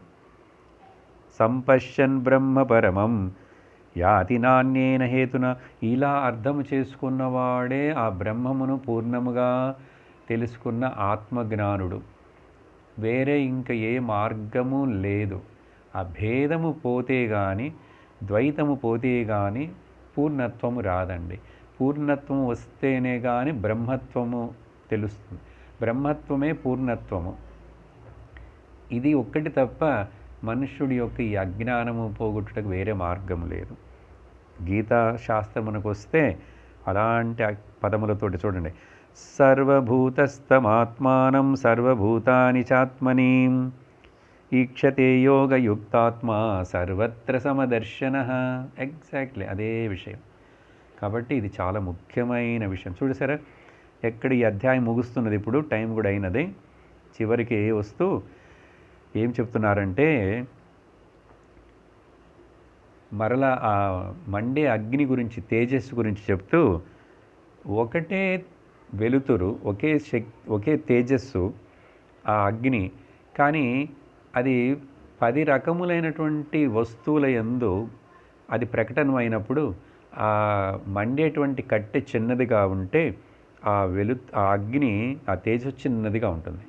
ఆ మండేటువంటి వస్తువు రౌండ్గా ఉంటే ఆ అగ్ని కూడా రౌండ్గా కనపడుతున్నది. లేకపోతే ట్రయాంగుల్గా ఉంటే ట్రయాంగుల్గా కనపడుతుంది. ఏ ఆకారమో ఆ ఉపాధికి తగినట్లుగా కనపడుతుంది. కానీ పొట్టిగా, పొడుగుగా, గుండ్రముగా, ఇదంతా ఉపాధిలో ఉన్నటువంటి భేదములే కానీ వాస్తవముగా ఆ తేజస్సు అగ్నిలో లేవు. అలాగే ఇక్కడ కనిపించే భేదమంతా కూడా ఆయా ప్రకృతిలో ఉన్నటువంటి పంచభూతముల కాంబినేషన్లో ఉన్న ఉపాధులలో మార్పు, వ్యత్యాసం తప్ప వాటన్నిటి యందు ఆ ప్రకాశిస్తూ సత్తుచిత్తుగా ఉన్నటువంటి ఆత్మ ఒకే వస్తువు. చూసారా, ఉపాధి భేదము భేదరహితము, ఏ భేదము లేనటువంటి ఆత్మ ఒక్కటి అని చెప్పి, ఎలాగే ఇప్పుడు అర్థమైన కరెంటు చూడండి, ఒకే కరెంటు కదా. ఆ కరెంటు ఆ రూమ్లో, ఈ రూమ్లో, ఇక్కడ ఈ రూమ్లోనే ఇప్పుడు బల్బు, ఫ్యాను, ఆ లైట్, ట్యూబ్ లైట్ బాగా పొడుగ్గా కర్రలాగా ఉంది, ఇదేమో బాల్ లాగా గుండ్రముగా ఉన్నది, ఫ్యాను తిరుగుతున్నది. ఇలా ఎన్ని రకాలుగా ఏవేవో ఈ ఉపాధులు వేరుగా ఉన్నాయి, కానీ లోపల ఉన్న కరెంట్ ఒకటే కదండి. చూసారా? కాబట్టి ఉపాధి ఒకటి పని చేయకపోయినా కూడా కరెంటుకి ఏమీ కాలేదు. అలాగే ఎన్నో శరీరాలు వస్తున్నాయి, పోతున్నాయి, కానీ అంతటా వ్యాపించినటువంటి ఆ బ్రహ్మమైన నాకు, ఆత్మకు ఏమీ అంటలేదు, ఏమీ అవ్వలేదు, ఏమీ అవ్వదు, ఏమీ జరగదు. ఇలా చెప్పి ఈ అధ్యాయమును ముగిస్తూ చివరి శ్లోకం అండి. తస్మాదిమాం స్వాం ప్రకృతిం దైవీం సదసదాత్మికాం దుర్విభావ్యాం పరాభావ్య స్వరూపేణావతిష్ఠతే. కాబట్టి అమ్మా, ఈ ప్రకృతి భగవానుడు యొక్క కనిపించే ప్రపంచం, ప్రకృతి యొక్క వికృతి అది. ఇది మాయాశక్తి. ఎవరిది? భగవానుడి. కాబట్టి ఇది కార్యకారణములుగా ఇట్లా ఇది కారణం అది కార్యముగా మారుతూ కనిపిస్తూ ఉంటుంది, పరిణామిస్తూనే ఉంటుంది.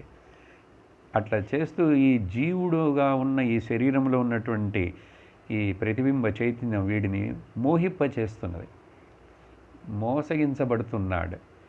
కాబట్టి ఆ మోహించబడటం వలన అయినది. కానీ ఇప్పుడు ఈ భక్తుడు, ఈ ఆధ్యాత్మిక సాధకుడు దాని ఆ ఉపాధిని మాయనంతా కూడా తొలగించి పక్కన పెట్టి, అది నన్ను తాకదు, నేను పురుషుడను, నేను బ్రహ్మమును అని చెప్పి తనను ఆత్మస్వరూపముగా భావించి ఆత్మలో ప్రతిష్ఠుడై ఉంటాడు అని చెప్తున్నారు. సో చాలా చక్కటి ముఖ్యమైన ఉపదేశం ఈరోజు మనం విన్నాము. తర్వాత వచ్చే సత్సంగంలో వేరే విషయములన్నీ కూడా వింటాం. ఓమానందం ఓమానందం ఓమానందం ఓమానందం ఓమానందం సచ్చిదానందం ఓమానందం బ్రహ్మానందం ఓమానందం ఆత్మానందం ఓమానందం కృష్ణానందం ఓం ఆనందం అమృతానందం. ఓం నమః శివాయ ఓం నమః శివాయ ఓం నమః శివాయ ఓం నమః శివాయ ఓం నమః శివాయ ఓం నమః శివాయ. సర్వత్ర గోవిందనామ సంకీర్తనం గోవింద గోవింద. ఓం లోకాః సమస్తాః సుఖినో భవంతు లోకాః సమస్తాః సుఖినో భవంతు లోకాః సమస్తాః సుఖినో భవంతు. ఓం శాంతి శాంతి శాంతి. హరి ఓం. శ్రీ గురుభ్యో నమః. హరి ఓం. హరి ఓం తత్సత్.